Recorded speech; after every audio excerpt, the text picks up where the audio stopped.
दोस्तों, ये जिला रीवा है। जिला रीवा, ग्राम जगापुर। जगापुर में सेठ महोदय रहते हैं, जिनका नाम है सेठ जगन्नाथ जाहिल। सेठ जगन्नाथ जाहिल जी आ रहे हैं।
तो यहाँ पर तमाम सपना फिर रहा करती थी, लेकिन आज कोई नहीं दिखाई दे रहा है।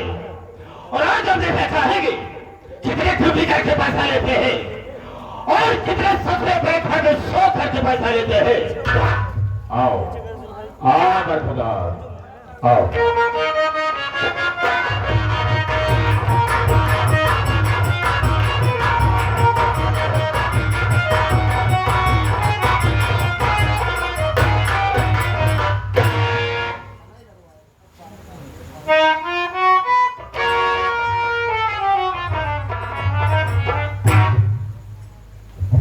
देरी हो गई, आप सामा के पहले से विराजमान हो गए हैं।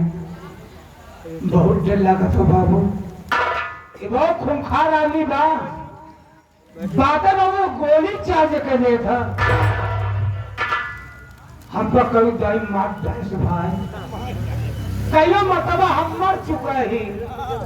फर्क कितना रहा है, जब मर जाए जब भगवान किए जाएंगे हुआ जो भगवान रहा हमार संपर्क ही नहीं करी जान।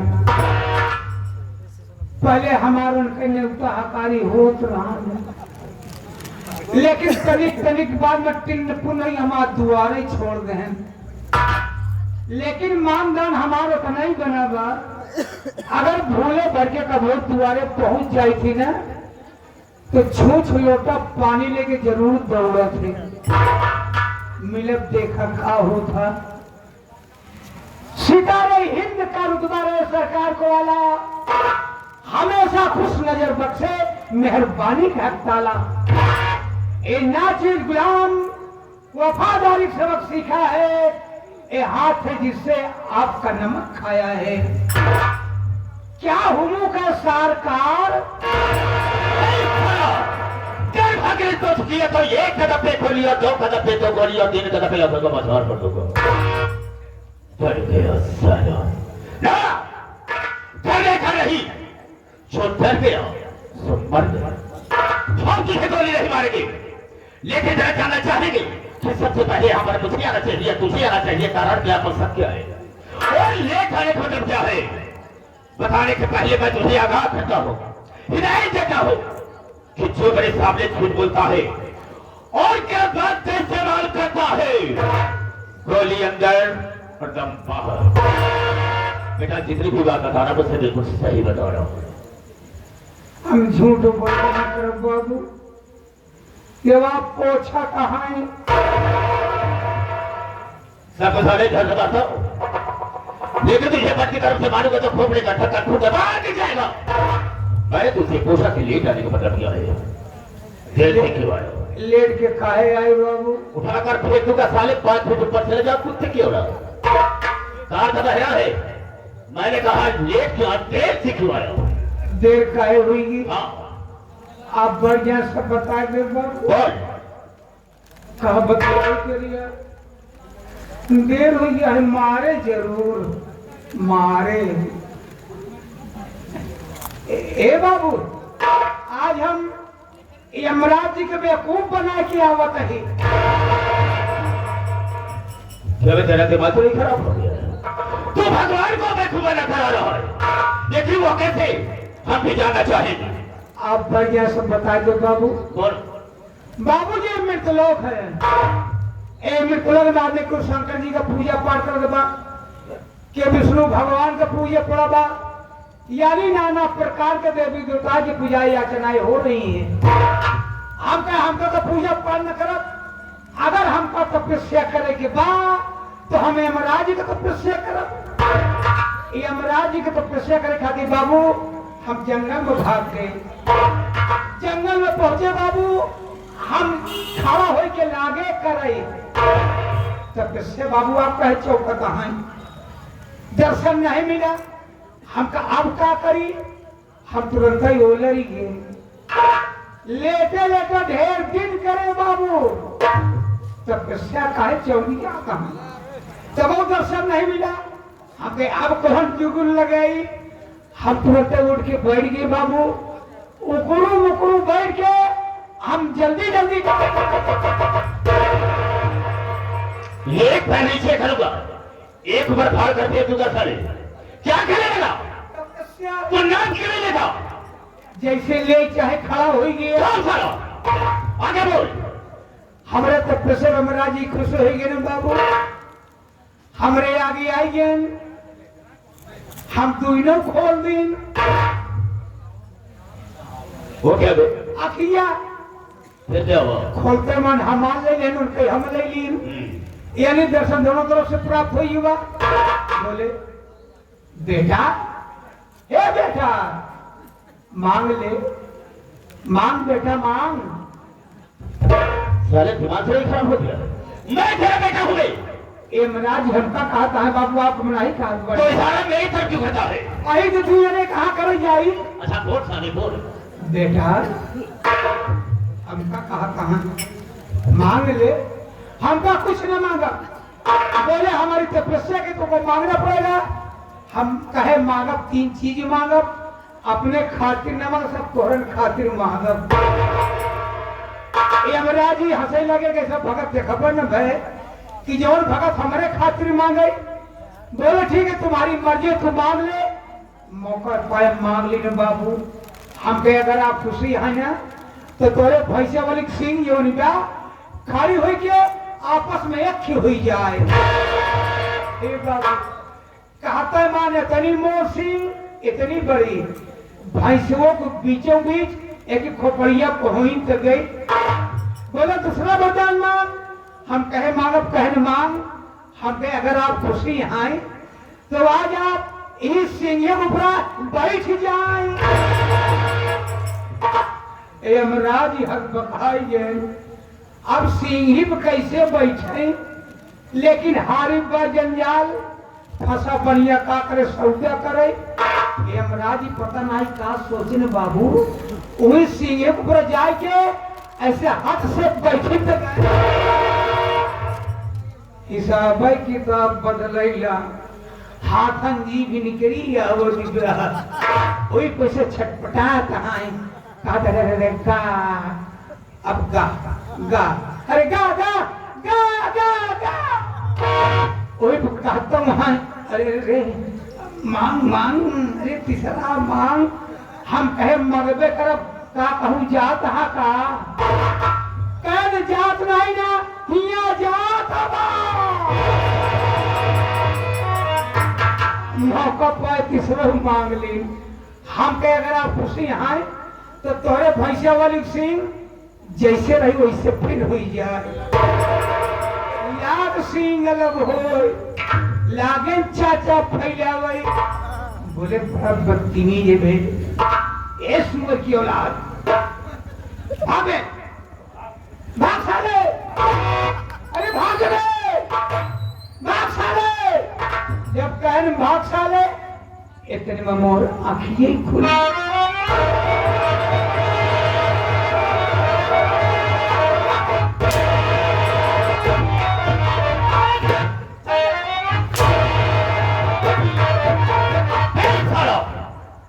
इसका मतलब क्या होता है? इसका मतलब पता साले ने जान से मारा। इसका मतलब क्या होता है? एक मतलब नहीं जाना, नहीं समझा। पता नहीं कैसे भया। हाँ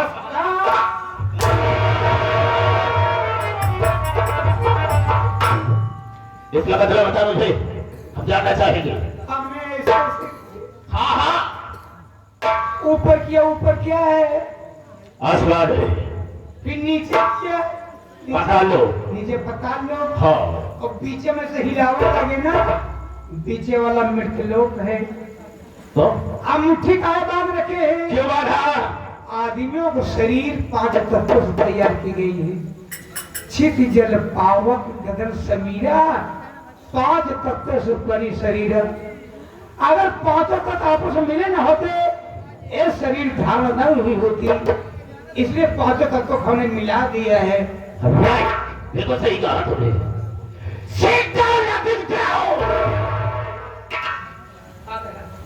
ले सुना दिया। मत अरे साले जमीन में बैठ जाओ। ले बैठ।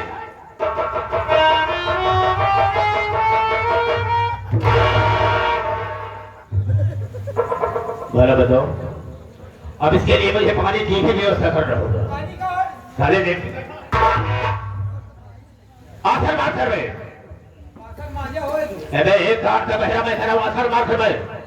हाँ और सुन मेरी बात को, जब मैं भाइयों से माताओं बहनों से बात करूंगा तो बीच में बोल करके डिस्टर्ब नहीं करेगा। हम कहा बोला, हाँ बिल्कुल नहीं बोलेगा। आपकी बारी, आप बोले। अरे हाँ कह दिया नहीं बोलेगा। मेरे साथियों एवं माताओं और बहनों, ये नचीज गुलाम मास्टर दुर्गेश पांडे का परिवार आप सबका हार्दिक स्वागत करता है।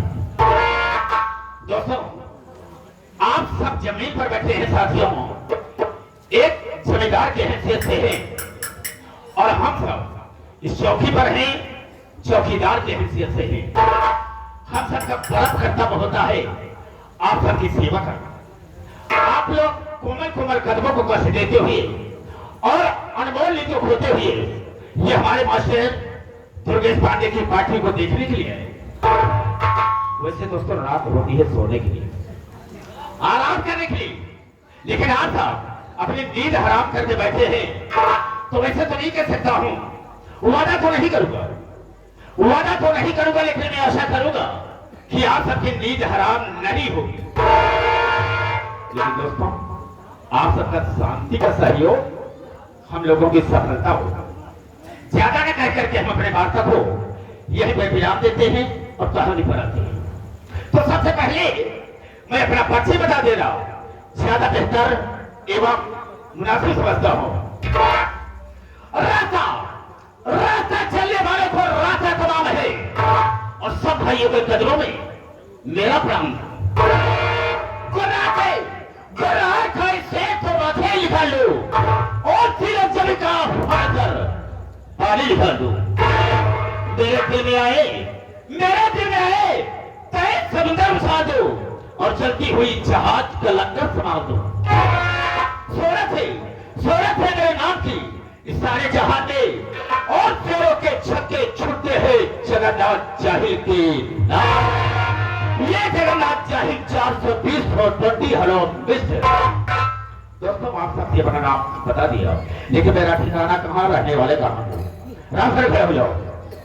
साथियों जिला रीमा ग्राम जगापुर का रहने वाला हूँ। मेरे परिवार में मेरे साथ में मेरी धर्मपत्नी है जिसका नाम है पार्वती। लेकिन दोस्तों पार्वती मेरी बीही औरत नहीं नहीं, वो दूसरी औरत है। कैसे बाबू?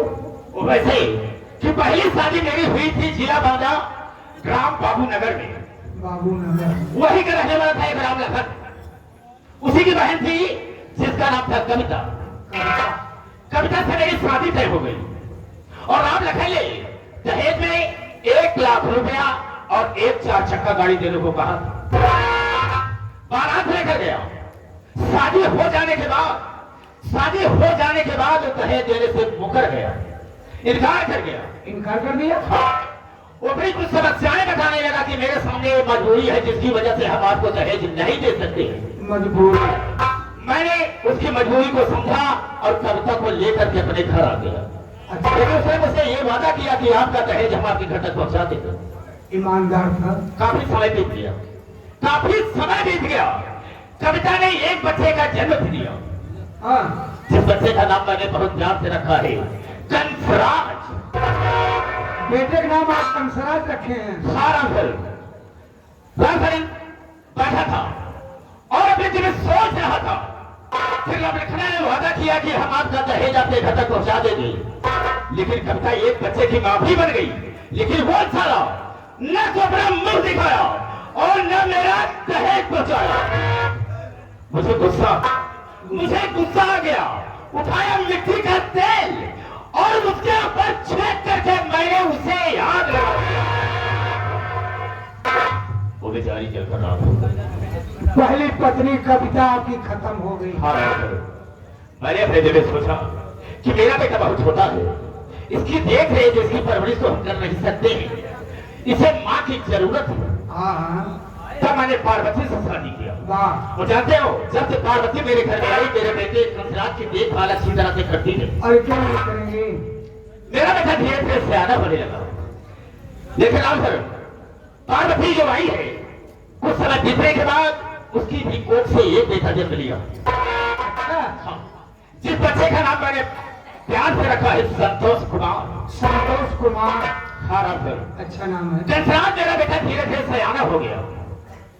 मैंने अपने दिल में सोचा कि हम अपने बेटे की शादी करते ताकि अपनी जिंदगी को चैन से बिता सकें। हर गार्जियन का फर्ज होता है बाबू। क्यों नहीं? मैंने अपने बेटे की शादी कर दिया और बहुत बड़े घर में शादी किया हूँ। बहुत मुझे दहेज मिला है। हाँ, परिवार सामान पाए हो गया। परिवार सामान का मतलब क्या होता है? गाड़ी घोड़ा फ्रिज अलमारी बिल्कुल सही कहा। वगैरह वगैरह। हाँ। मेरी बहू भी बहुत खूबसूरत है, लेकिन तुमसे उसका नाम नहीं मालूम होगा। बिना बताए हम क्या जानेंगे? बता दो। मेरी बहू का नाम है कलजुगही देवी। कलजुगही देवी। हरा घर। अच्छा नाम। और तीसरा उसका नाम है, उसी तरह से काम भी है। अरे क्यों नहीं होगा? कुछ समय बीतने के बाद कलजुगही देवी ने भी एक बेटी का जन्म दिया। अरे वाह।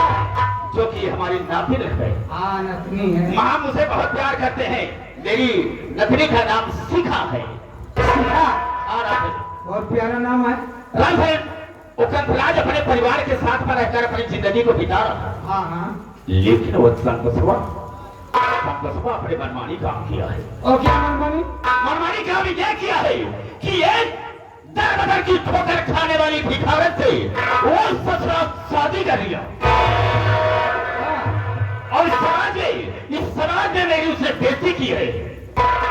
बेइज्जती आपका खराब होगी। अरे इज्जत खराब हो गई या बेइज्जती खराब हो गई? आप इज्जत खराब होगी। लेकिन राम सर हम ऐसा कभी नहीं होने देंगे। ना तो हम उसे चैन से रोटी खाने देंगे और न ही चैन से जिंदगी जीने देंगे। हम उसे बर्बाद कर देंगे। ये रहा जगन्नाथ चाहिए का।